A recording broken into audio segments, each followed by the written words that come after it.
Sejauh ini udah 22 korban yang merupakan korban kekerasan dan pelecehan seksual yang dilakukan oleh oknum pimpinan pondok pesantren tersebut. Tapi si kepala sekolah ini justru kayak menutup-nutupi. Jadi kayak seakan-akan tuh udah kayak membuat si siswi atau si santriwati ini jadi takut. Udah memang begitu katanya caranya mentransfer ilmu. Korban ini diintimidasi luar biasa.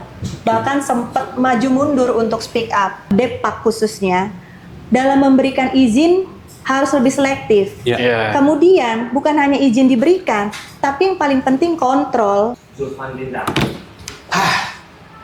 Oke. Jadi gini guys, melihat banyaknya berita di sosial media tentang kekerasan seksual yang berada di pesantren, kita melihat perilaku-perilaku yang bisa dibilang oknum ya guys. Oknum yang berada di sana menurut kita tuh sangat kejam banget. Kebetulan ada juga nih case yang sedang ditangani juga oleh salah satu psikolog ya kak ya? Belum psikolog sih. Belum? Iya. Mik. Oh iya, mikir miring. Tapi sebelum itu, selamat datang di Kedai Pemuda Kreasi.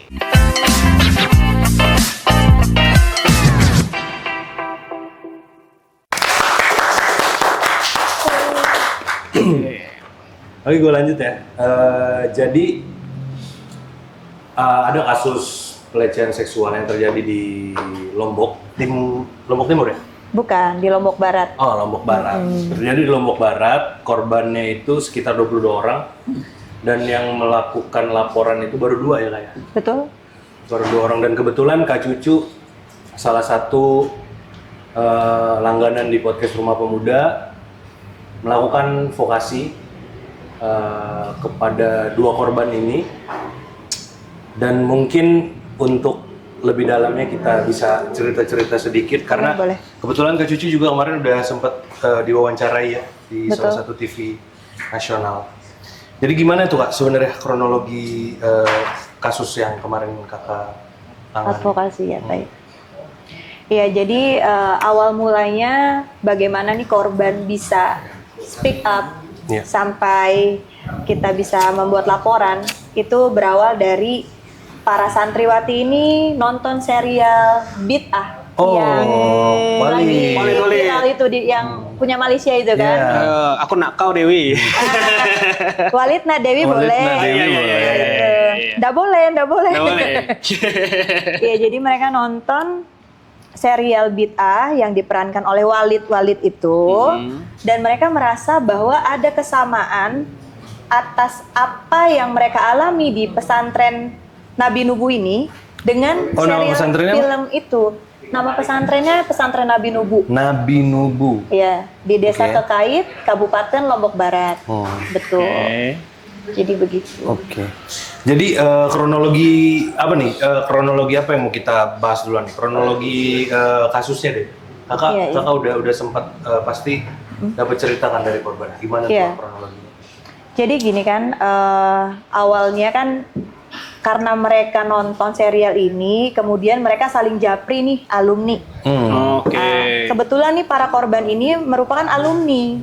Jadi bukan santriwati yang masih status santriwati di sana, tapi mereka ini sudah lulus tahun 2022, ada yang lulus 2023, jadi mereka ini alumni. Bukan santri aktifnya ya? Iya, bukan santri aktifnya. Jadi mereka saling japri lah di grup, mereka punya grup, dan ternyata memang bukan 1-2 orang yang mengalami, bahkan sejauh ini mungkin akan bertambah lagi. Sejauh ini udah 22 korban yang merupakan korban kekerasan dan pelecehan seksual yang dilakukan oleh oknum pimpinan pondok pesantren tersebut. Gitu. Terus kalau kronologi kenapa kakak akhirnya bisa nge-reach korban gimana kak? Jadi awalnya karena salah satu orang tua korban merupakan teman saya. Nah, jadi ayah korban ini dan ibu korban ini kebetulan kenal sama ibu. Jadi begitu mereka ramai nih anak-anak santriwati ini atau korban ini di grup, ada salah satu korban yang cerita ke ibunya akhirnya Ma, aku ngalamin gini. Nah, ibunya langsung cerita ke suaminya. Nah, suaminya inilah yang datang ke rumah saya di Mataram, menceritakan bahwa ada beberapa anak yang mengalami kasus kekerasan dan pelecehan seksual, bahkan sudah sampai ke persetubuhan, gitu. Di situ kita langsung ambil tindakan cepat. Kita juga nggak langsung yang lapor, tapi kita kumpulkan dulu, kita advokasi dulu nih, siapa aja korbannya, kemudian gimana ceritanya, dan itu terjadi tahun berapa. Begitu kita ngobrol dengan para korban, baru kita kumpulkan bukti segala macam. Nah, di hari Minggu kemarin tanggal 18 April kita melayangkan laporan lah ke Polresta Mataram. Gitu. Nah, mulai itu media-media mulai meliput, akhirnya seviral ini. Iya, Gitu. seliweran sih itu di FYP Walid NTB kan? itu ya. Walid Lombok Nah, ya. salah satunya kakak Cucu tuh yang concern banget karena memang kakak Cucu juga ini ya, pejuang perempuan ya. Pejuang perempuan, betul banget. Nah, Aku juga pejuang perempuan. memperjuangkan perempuan. Memperjuangkan kaumku. Jadi prosesnya udah sejauh mana tuh Kak untuk proses hukumnya? Ya, alhamdulillah kalau untuk proses hukum ya Sihna, ini tuh udah ditetapkan sebagai tersangka si pelaku ini. Oke. Cuma aku pribadi karena mendengar langsung cerita dari para korban bahwa yang terlibat itu bukan hanya si pimpinan pondok pesantren atau pelaku ini. Jadi ternyata pada saat mereka mengalami kekerasan dan pelecehan, bahkan persetubuhan di pesantren mereka ini sudah melaporkan kepada, sebelumnya sudah ada laporan. iya, melaporkan ke pengurus pesantren tersebut. Jadi kan di sana itu kan ada kepala sekolah ya. Jadi kan ada SMP, SMA, ya kan? Dia sudah melaporkan ke salah satu kepala sekolah di sana lah ya, yang SMA ini. Dia lapor, tapi si kepala sekolah ini justru kayak menutup-nutupi. Jadi kayak seakan-akan tuh udah kayak membuat si siswi atau si santriwati ini jadi takut. Udah memang begitu katanya caranya mentransfer ilmu. Gini. Intinya mereka menutupi gitu. Karena kenapa si kepala sekolah yang menutupi? Karena dia merupakan kakak kandung dari si pimpinan pesantren ini. Si yang tadi dapat laporan. Betul. Jadi sekarang ada cara baru ya, transfer ilmunya melakukan seperti itu ya. Iya. Keren juga. Karena Modus itu. ada, aku baca narasinya itu untuk menyucikan rahim katanya. Iya, Supaya dia melahirkan keturunan-keturunan yang akan baik. menjadi akan menjadi wali ya, Menjadi diiming-iminginya begitu. Ini sebenarnya miris, tapi apa ya, kayak jadinya agak lucu gitu alasan-alasannya itu kan kayak menyucikan rahim, transfer ilmu. Iya. Berarti secara nggak langsung ini pesantren-pesantren. Ya kita lihat yang satu dulu deh, nggak usah kayak yang lain ya. Cuma kan ini emang sebenarnya berita tuh banyak tuh Kak. Nggak di NTB aja kan. Iya. Ada di Sumatera, di Pulau Jawa pun juga banyak banget. Cuma kan mungkin yang lagi naiknya banget kan yang di tempat kakak ini kan. Betul. Mungkin ada yang ya di tempat lain mungkin nggak ada seberani kakak lah, kita perhatikan kan. Nah, Aneh jadi, juga ya, Bre. jadi kan sebenarnya kan pesantren ini harusnya di bawah dinas Nggak depak. departemen Iya, agama iya, betul. daerah. Nah, gimana itu tanggapan pihak departemen agama daerah NTB itu dalam mengatasi kasus ini atau merespon kasus ini lah minimal? Jadi menurut aku ya, agak lamban ya mereka ya, agak lamban, jujur aja gitu, agak lamban. Oh gitu. Artinya sampai hari ini aja belum ada keputusan resmi untuk mencabut izin dari ponpes tersebut. Oh, justru pesantren ini masih secara de facto masih berjalan, masih Iya. beroperasi. Kalau untuk beroperasi de facto ya, maksudnya untuk izin belum dicabut. Belum dicabut. Iya. Oh, kok bisa ya? Maksudnya kan ini kan kasusnya tuh kan udah ditanganin. Iya, betul. Dan si pelaku juga sudah jadi tersangka. Betul. Tapi belum ada Iya, secara pencabutan resmi. izin secara resmi. Iya, itu. Apakah ada? Nah, enggak, maksudnya ini Sangat ini harus disayangkan jadi ya. ini harus jadi Harusnya perhatian concern. kita ya. Betul dong. Karena iya. hal-hal seperti ini kan ini kejahatan yang keji, Pak. Keji lah Pak. Iya. kejahatan yang Ya gimana? Sekarang Kejahatan kita, kemanusiaan. gue sebagai orang tua nih ya, gue sebagai orang tua, kita menitipkan anak kita yang perempuan ya kan, terutama kita nggak bahas yang laki-laki dulu nih, kita bahas yang perempuan, menitipkan di tempat yang menurut kita udah paling aman. Ya dong, Betul. kita melihat ya kebanyakan di sekolah negeri atau swasta yang pergaulannya agak-agak kan. Iya, betul. Kita udah berharap masuk pesantren, udah pasti aman di situ Udah lah, pasti aman, agamanya betul. kuat segala macam. Tapi ternyata Nggak aman juga. nggak aman juga, malah pelakunya pembimbingnya. Pimpinannya Yang harusnya karena kan melindungi. kalau di negeri-negeri atau swasta ini kan biasa pelakunya kalau nggak teman, kakak kelas, Iya, iya. apa segala macam gitu kan. Iya. Cuman di pesantren pelakunya malah pembimbingnya. Iya, pimpinan Pimpinan lah yang Ini membimbing oknum ya. anak-anak inilah. Maksudnya ini kan udah jadi kasusnya udah viral, Iya, proses hukum sudah berjalan. betul. Lalu pemerintah NTB kok bisa masih diem aja nih? Nah kan aku sempat baca tadi sedikit bahwa provinsi Iya. NTB itu berslogan makmur Mendunia.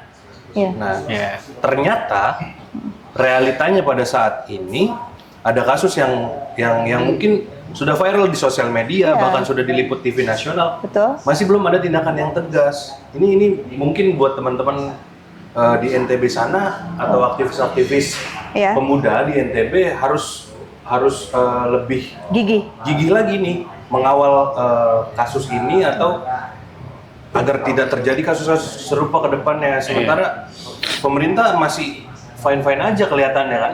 Betul. Dengan pembiaran ini kan artinya bukan sesuatu yang penting. Padahal ini kan hal yang sangat krusial buat Betul. buat tadi pertama secara khusus untuk slogan NTB Makmur Mendunia Betul. dan juga untuk slogan negara kita Iya. Indonesia Emas Iya. 2045. Gimana generasi-generasi muda kita Yang dirusak. pemerintah Iya. dan negara alfa. Kan secara nggak langsung ini kan generasi. Menjelekkan nama Pemdanya juga dong. Iya. Kalau mereka tidak melakukan tindakan tegas kan, Iya. ya setidaknya kalau misalkan nggak mau ini ya pencitraan juga nggak apa-apa deh. Tapi setidaknya ini pesantren Enggak dong, nggak bisa diselesaikan aja. dulu. Nggak bisa pencitraan. Kan yang terjadi kan seperti itu biasanya Pak. Iya kan? Iya, cuman ini harus kita anggap serius. Iya. Memang karena ini Yang penting serius gimana banget. caranya nih pesantren harus ditindak dulu lah. Iya. Cabut dulu izinnya segala macam. Lu mau Iya. pencitraan mau kayak gimana terserah. Yang penting Iya. cabut.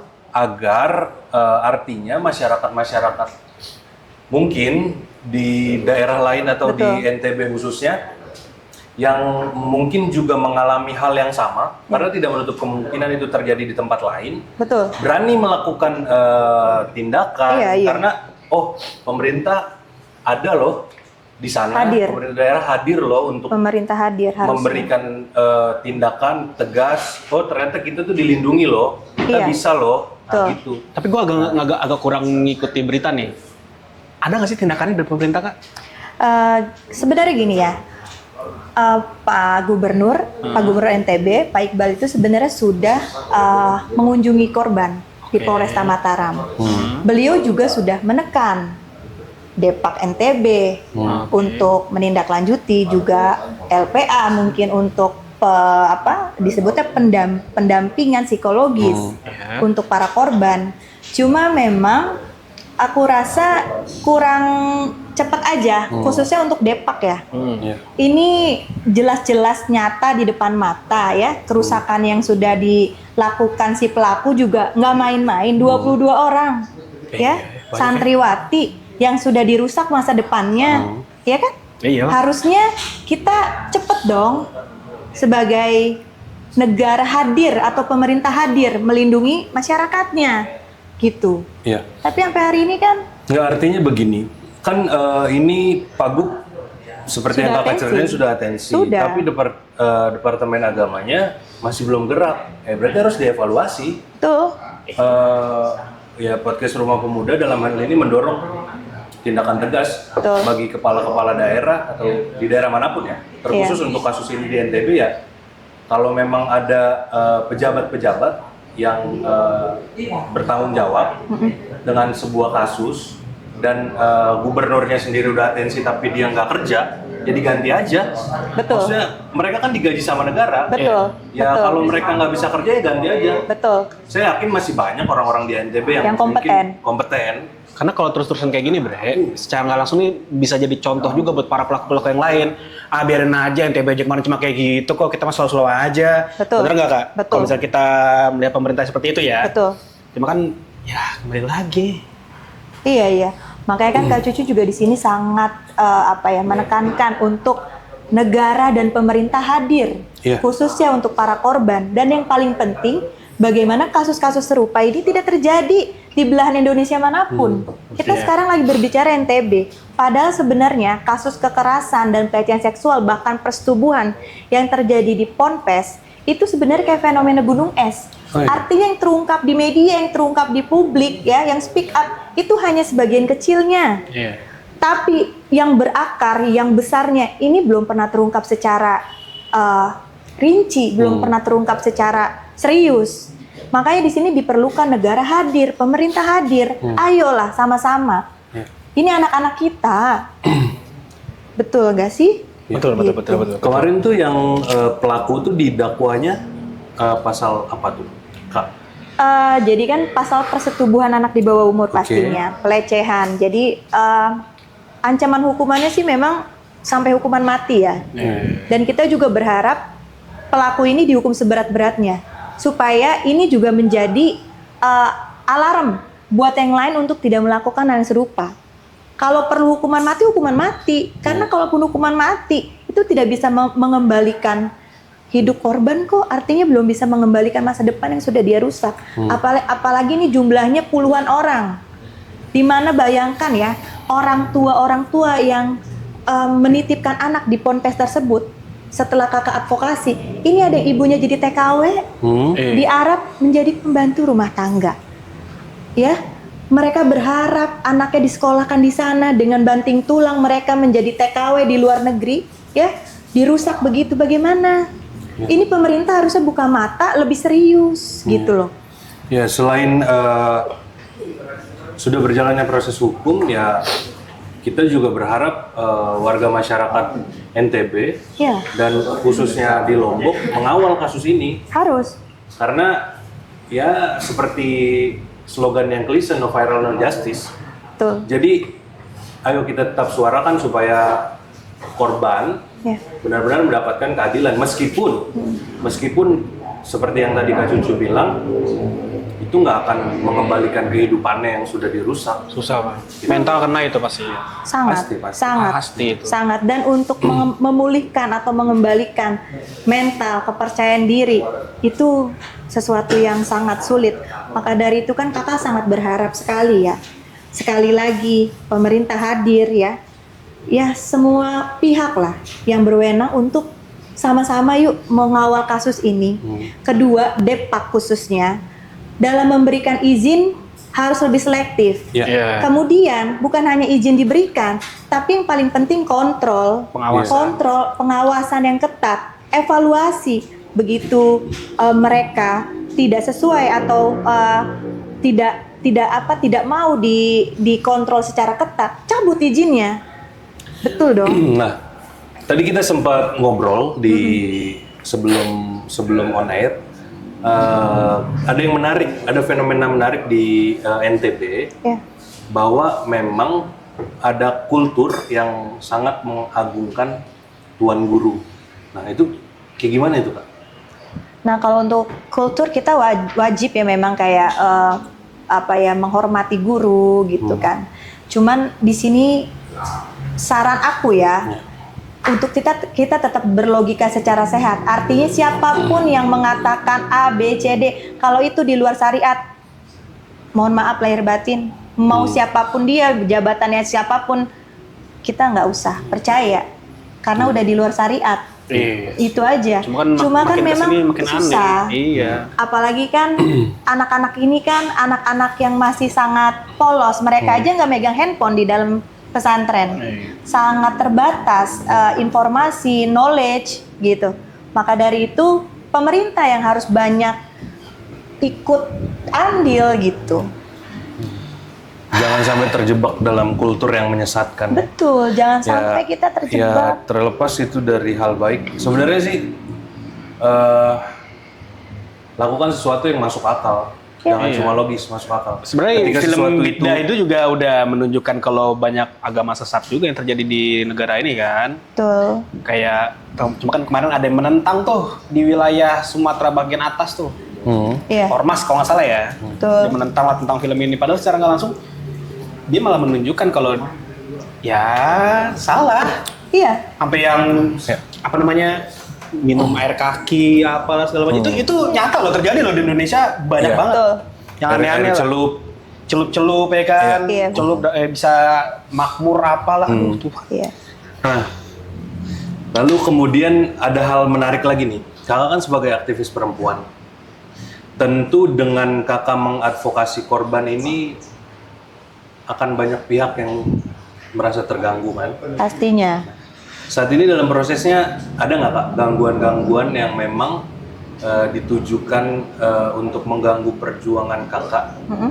Mungkin itu bisa objeknya korban Kak, atau mungkin kakak sendiri yang mengadvokasi.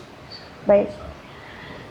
Jadi setelah kasus ini mencuat ya, intimidasi itu banyak tapi bukan kepada pendamping atau bukan kepada saya, tapi lebih kepada korban. Korban ini diintimidasi luar biasa, bahkan sempat maju mundur untuk speak up.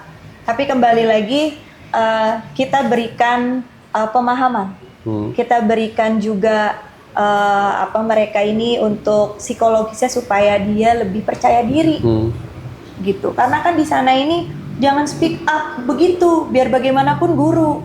Nanti jadi murid yang durhaka. Itu terjadi waktu saya mengadvokasi ini, kakak mengadvokasi ini terjadi. Itu bahkan diliatin chat-chatnya ya, sangat miris gitu loh. Ini korban sudah menderita, ya, udah hancur hidupnya. Apa nggak sekalian di proses hukum aja itu orang-orang yang mengintimidasi kan? Betul. Maksudnya itu memang sudah dimasuk di BAP. Oke. Jadi orang-orang yang mengintimidasi, orang-orang yang berusaha untuk mencegah anak-anak untuk speak up ini, kakak sudah meminta kepada pihak kepolisian untuk semua yang terlibat, yang mengetahui, yang membiarkan, tolong diproses sesuai hukum yang berlaku. Ya. Jadi jangan dijadikan sesuatu yang lumrah ya. Hal-hal kayak gini tolong banget. Ya, jangan dinormalisasi Jangan lah. dinormalisasi. Betul. Terus ada ini Kak, ada kakak udah ada kontak juga sama LPSK di sana? Sudah. Jadi alhamdulillah begitu laporan ini masuk ke Polresta Mataram, kakak juga langsung koordinasi ke berbagai pihak khusus di pusat, ya. Biar pusat yang langsung mengatensi ke Pemprov NTB. Gitu. Alhamdulillah beberapa pihak juga sudah langsung menangani. Dari Komnas HAM sudah, Ibu Atnike terima kasih banyak, bahkan timnya sudah datang ke NTB tanggal 28 hari ini sampai tanggal 30 untuk berkunjung ke Pak Gubernur untuk mengatensi dan bagaimana kelanjutan untuk para korban lah intinya. Alhamdulillah terima kasih buat Nike, terus kemudian juga saya berterima kasih kepada Ibu Reri atau Ibu Lestari Murdijat, Wakil Ketua MPR RI, terima kasih banyak yang sudah memfasilitasi karena kasus ini juga sempat di Metro TV kan sempat eksklusif untuk meliput. Jadi viral, jadi atensi. Karena kan di Indonesia ini mohon maaf lahir batin ya kita ngomong no viral, no justice gitu. Iya. Makanya kakak sangat konsen bagaimana kasus ini jangan sampai tenggelam. Ya. Harus banyak pihak tentu ya. Untuk menanggulangi kasus-kasus seperti ini terjadi. Nanti juga mungkin kita bisa minta untuk Kementerian HAM, karena memang sudah dipisah tadi, Kemenkumham, jadi mungkin bisa jadi agendanya juga. Baik. Oh ya, Komnas Perempuan juga alhamdulillah sudah menangani juga. Jadi tinggal Kementerian Pemberdayaan Perempuan dan Perlindungan Anak minta tolong Bu Arifah kalau nonton podcast ini atau Bu Vero sebagai Wakil Menteri, saya sudah berusaha untuk DM, saya udah berusaha mention, saya udah berusaha apa yang bisa saya lakukan. Tolong Bu, ini 22 anak ya, karena pada saat kejadian mereka masih anak-anak. Tolong banget gitu. Dan mereka semuanya perempuan. Dan ini betul yang seperti kakak Cucu bilang tadi ya, Ya. fenomena gunung es. Tuh, Tentu kita yakin banyak hal-hal serupa terjadi. banyak Ya, sekali. jangan sampai agenda pemerintah daerah khususnya dan umumnya agenda nasional tadi untuk mencapai Indonesia Emas di 2045 terganggu oleh oknum-oknum dan kasus-kasus Ya. seperti ini Iya, yang diabaikan iya, oleh pihak aparat penegak hukum, oleh pemerintah daerah dan oleh lembaga-lembaga terkait. baik. Kita Tuh. benar-benar harus concern, kita harus benar-benar fokus dan ya kami Rumah Pemuda juga terima kasih Baik. sama Kak Cucu udah mau berjuang karena sangat sulit membangun kesadaran untuk memperjuangkan hak sesama Iya. dan ya mudah-mudahan perjuangan Kak Cucu membuahkan hasil dan Amin. menjadi amal ibadah. Amin, insya Allah. Mungkin satu lagi juga ya, aku minta tolong mudah-mudahan disampaikan untuk Komisi 8 ya, DPR RI, karena kan kebetulan mereka juga membawahi ya, pemberdayaan perempuan, perlindungan Komisi anak. 8 ya? Iya, mungkin bisa bagaimana nih nasib para korban yang 22 orang ini, supaya mereka juga punya masa depan ke depan. Iya, betul. Bagaimana mungkin beasiswa, Memulihkan mentalnya ya. untuk juga pemulihan psikologisnya ini kan nggak bisa sekali, tapi kan butuh pendampingan yang berkelanjutan. Artinya saya berharap di sini intinya pemerintah dan negara hadir untuk para korban, khususnya korban-korban kekerasan dan pelecehan seksual, bahkan persetubuhan yang terjadi di Indonesia ini, gitu. Iya. Harus bisa lebih aware lah Iya. masyarakat inilah. Ya, sebenarnya sudah ada lembaga-lembaga kan, Iya. ada Komnas HAM, ada Komnas Perempuan, KPAI, ya. ada Komnas Perempuan. Ya, mudah-mudahan lembaga-lembaga itu bukan hanya sebagai simbol, tapi benar-benar bekerja, Benar-benar hadir. benar-benar hadir di Betul. tengah masyarakat untuk menanggulangi terulangnya kasus-kasus Betul, seperti yang terjadi di NTB. betul. Gitu. Dan mungkin ini jalan Tuhan ya dengan viralnya kasus Wali tadi. Nah, jadi untuk pelaku kejahatan ya Tuhan tuh pasti punya banyak cara lah untuk nunjukin Ya. gitu. Jadi buat para pelaku-pelaku yang ada di luar sana, ya, buat para pelaku yang ada di luar sana nih, kau tuh, nggak sekarang mungkin balasannya, bisa nanti berapa tahun ke depan atau besok pun juga ada balasannya. Semua tuh karma tuh pasti ada. yes. Betul. Hati-hati. Iya, apalagi kan kasus ini ya Sina mungkin menambahkan ini sudah terjadi dari 2015. 2015 berarti hampir 10 tahun. Iya, baru terungkap. Wow. Ya kan? Jadi dan saya sangat meyakini bahwa bukan hanya di NTB, mungkin di seluruh Indonesia ini kita nggak tahu belahan mana ya, tapi pasti banyak. Banyak banget. Pasti banyak, cuma korban mungkin untuk speak up itu berat, ya, karena memang untuk berbicara, untuk speak up, untuk menceritakan itu kadang-kadang pada sebagian masyarakat atau sebagian para santriwati itu merupakan aib.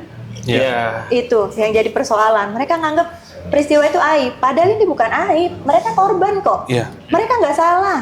Yang salah ini oknumnya Ya, betul. yang memang harus ditindak. Kalau kalian nggak speak up, sama aja kalian membiarkan kejahatan terjadi lagi dan lagi. Betul. Akan ada korban-korban lagi gitu.